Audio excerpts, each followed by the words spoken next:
Hi guys, Vicky of the future here, and we are diving right into today's video. Um, I am setting up the grow lights that I'm going to use for the seeds that I started over the weekend. So this is kind of like a grow light bookshelf.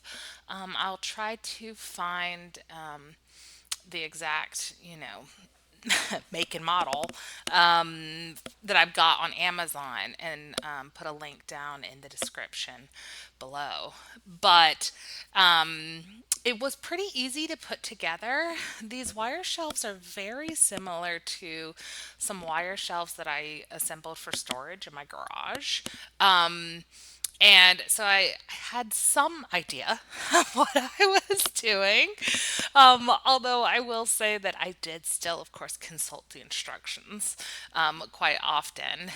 They were really pretty good instructions, if I do say so myself. I decided to put wheels on it, although it did also come with just like sturdy regular, leveling feet. Because this cart, for the seed starting portion, is going to live, um, a couple rooms away from the back door, which is where the garden will be.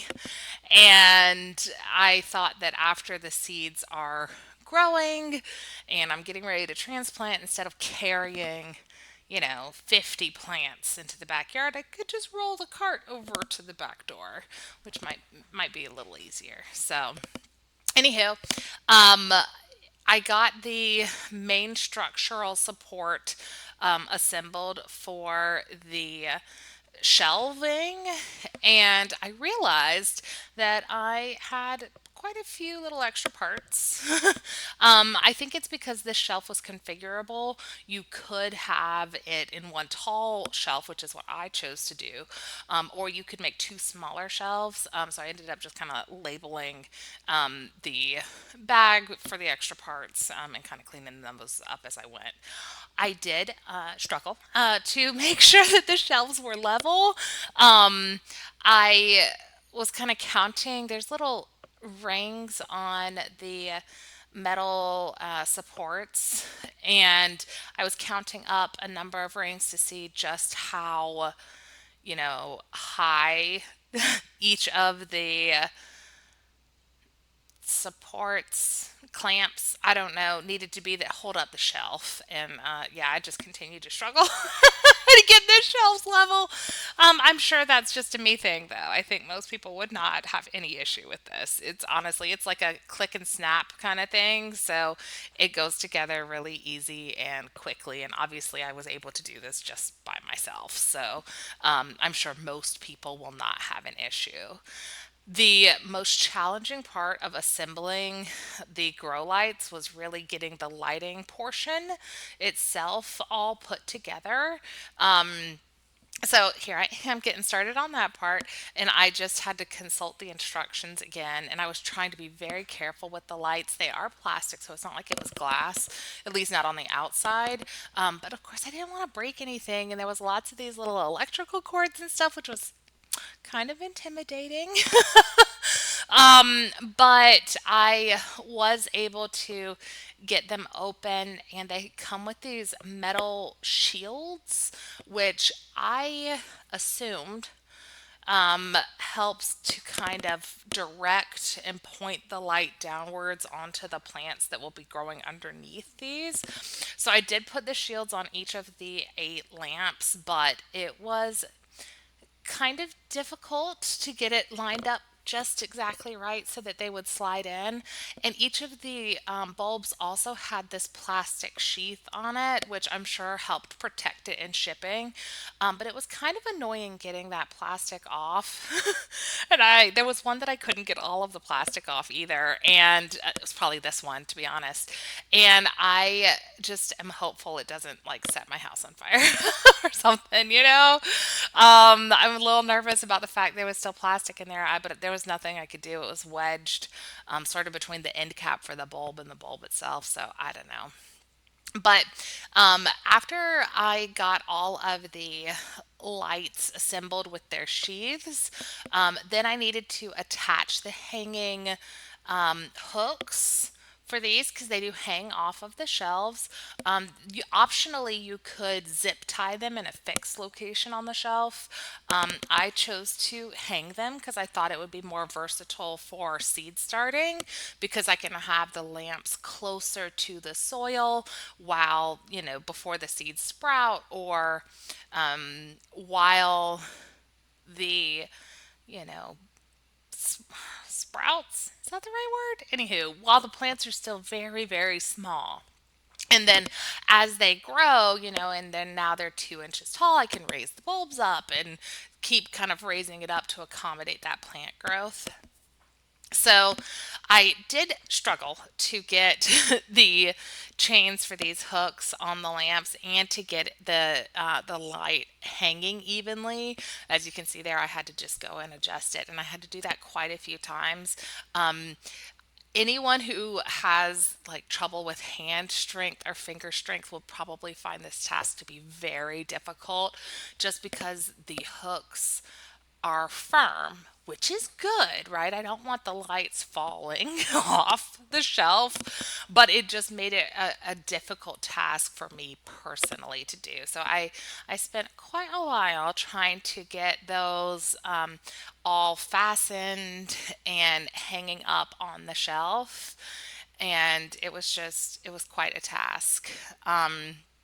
But the actual hanging and even the adjustment there is really easy to do. So I think I'll be pleased with this grow light throughout the season just because it is seemingly quite versatile, which I think I will need, especially since I've decided to go with quite a large variety of seeds that I'm starting, which, the plants will likely grow in all different sizes.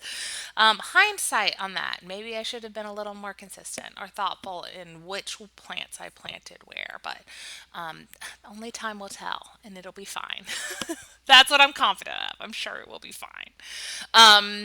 So I did actually only have 15, I guess, of the hooks instead of the 16 you would need to hang all 8 lamps. So the last one I just zip tied up, and I'm hopeful for the best on that. The actual electrical workings was plugging in these different cables, and it was literally just a plug in the side of each one. So it seemed a little intimidating, but it was super easy. And this kit also came with these Velcro strips, which you could like tear off to size to help kind of control the cords that are coming off of this, which I thought was a nice touch too. So overall, the ease of assembly was pretty good. I am eager to see how these lights perform over the season, but at the moment, I'm feeling pretty hopeful about just what it is that we, you know, will be having. I did consult the instructions again because I had a whole bunch of extra pieces, and I'm like, what were these supposed to go to? And I still couldn't figure it out. But as you can see, it works, okay? And that's all we need. We needed it to work. So here I am unpacking all of the seeds that I started. I actually did that over at my sister's house this weekend. And so I'm just taking them out of the box that I used for transport and getting them on the shelves. I decided those lights were a little too low, so I'm raising them up because I did need to accommodate the larger pots that I put the watermelon seeds in.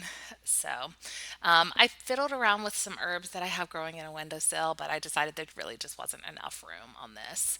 But I did have extra shelving on the top and at the bottom to store things, which is a nice addition as well. There's never too much storage. So, all right, let me walk you through what I set up with my seed starting today. So, I have quite a few different varieties of tomatoes. I'm looking forward to canning or jarring up some pasta sauce and pizza sauce because we have pizza every single week. So, very excited for that. Um, my sister also gave me these seeds for this ground cherry. I have never heard of that before, but the back of the seed packet did say that it was good in pies. So I don't know, very excited to see what comes of that. Now I have limited space, so I did pick out 3 melons. So one is a cantaloupe, and then these 2 are watermelons. I accidentally got a seedless variety, which required planting next to another variety in order to germinate.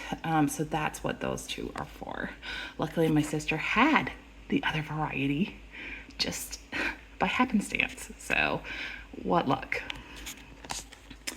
Then down here, I've got quite a few bell peppers, also some onion seeds, parsley, basil, sage, a couple other varieties of tomato. Yeah, I went a little hard on that. Oregano, thyme, lots of good herbs in there. Then down here, this is all going to be lettuce. Now, I know lettuce you usually sow directly inside. I'm hopeful that I can use these over the next, 6, 7, 8 weeks before I can plant outside as baby lettuce. So I can just, harvest smaller leaves that I can grow inside for that. And then I also am starting a autumn squash. I forget the exact name of it. Can't wait to see what that turns into. And trying out lemongrass. I've never grown it. I don't know. We'll see how it goes. And then down here, I've got some chives and cress as well as lots of marigolds. We use those to help kind of control pests and to just bring that gorgeous orange colors to the garden. So these are the seeds we're doing. I'm not doing any other seeds this year. Can't wait to see over the next few weeks just how these do. And here we've got that whole finished shelf. I just can't wait to see how this goes through the season. I'll be sure to bring you guys along with me. Bye bye for now.